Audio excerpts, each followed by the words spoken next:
Hello, kid. I seen your light. Can I come in? Yeah, sure. Yeah, good.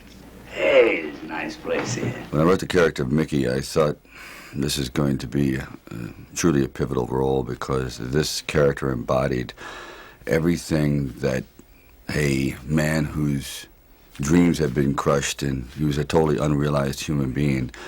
So it took a man who also sort of lived that part and had the kind of integrity and power and honesty to show that on screen, and not many actors would. Burgess Meredith had been around for, well, God, he had been acting since the early 30s, and he truly is one of the legendary greats of Hollywood. There is nothing the man couldn't do, and when he came to meet me in the office, he just had the enthusiasm of a child, which was pretty hard to believe after all these years.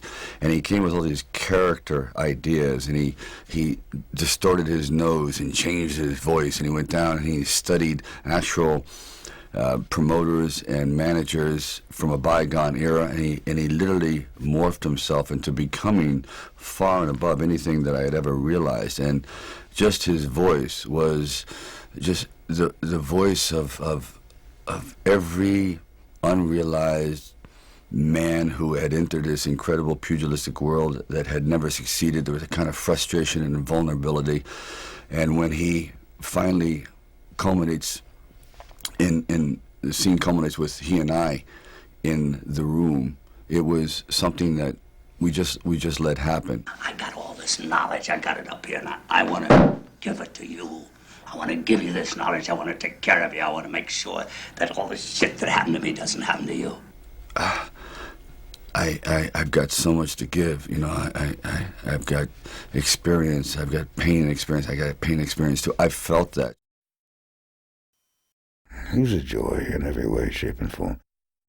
We got nominated together, he and I, and we went to an after party together, and he could drink pretty good too. And we were talking and goofing around, and there's a house full of people, and he's sitting on a little ottoman, takes a drink, falls backwards, does a flip, comes up, didn't spill a goddamn drop. It was amazing. I mean, it was like an acrobat from the circus. It was amazing. He was a strong guy, a good man. I don't think he was malicious to anybody at all.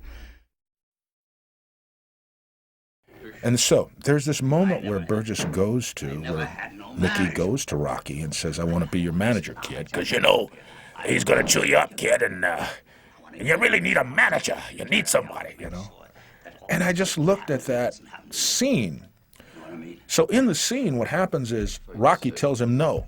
Hey, you didn't want me then. You don't need, you know, why are you here now? I'm going to get my face bashed in. Well, I don't need you. I don't need anybody. I'll do it myself. You know, he goes through this rant, and he walks into the bathroom. There's a little cubicle, which probably was a closet. It probably wasn't even a bathroom, but it looked like he was going to the bathroom, okay? Talking movie talk now. So he goes through this door, and Burgess, right? Called him Buzzy. Burgess walked in, he had a hat on. When he walks in, he had kind of like a pork pie hat, you know, which is what everybody in the film who had a hat on wore, you know. So Burgess, Mickey, good grief, I have the names. So Mickey has this moment where he just tilts his head in a certain way, which was so amazing. The moment hit me like a ton of bricks because it was a man who has just been refused in such strong terms, but his dignity will not allow him to drop his head, put his tail between his legs, and sort of slink away. And he touches his head, and he realizes he doesn't have his hat on. Now, I don't know if this was ever written this way, but when I saw it, I went, wow, the brilliance of this actor. Rocky thinks Mickey has left. Rocky comes out of the bathroom, and there's that moment when they both see each other again, as Mickey's going for his hat. Rocky sees his face and doesn't want to talk to him, goes back in the bathroom, and Mickey gets it completely. You don't want to have anything to do with me. So his head tilts, he puts his hat on, and he walks out the door. The brilliance of that one moment said so much with no dialogue.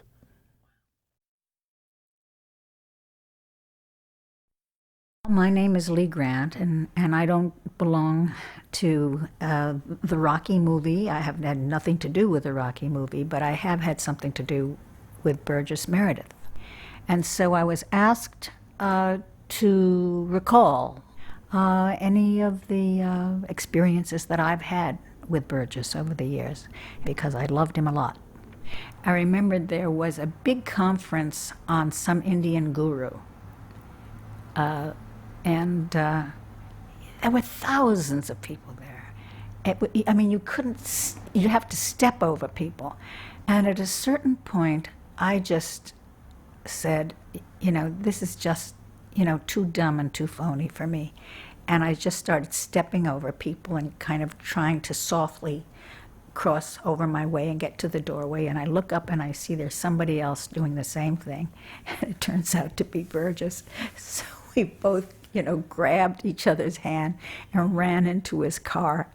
And he was, talking a mile a minute about, how hypocritical and dumb this thing was, not watching his speedometer or anything, going down Pacific Coast Highway, and suddenly there's a police car behind us who stops him, and then he sees and he says, "Oh, Buzz, okay, go on."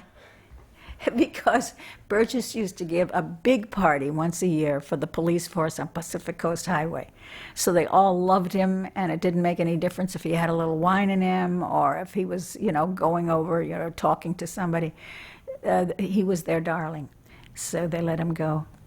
Whenever he did these movies, which, he did, I think, through the 30s and 40s and stuff like that, and I'd get to see him where the girl would have to pick out of three guys like three men, and I always thought that Burgess was the hottest, that he was the cutest and had this fascinating inner life going on in him.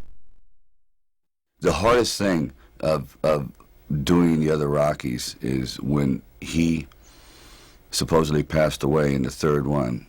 To me, a big part of the heart was cut out, because he truly was one of the engines that made the whole ensemble work.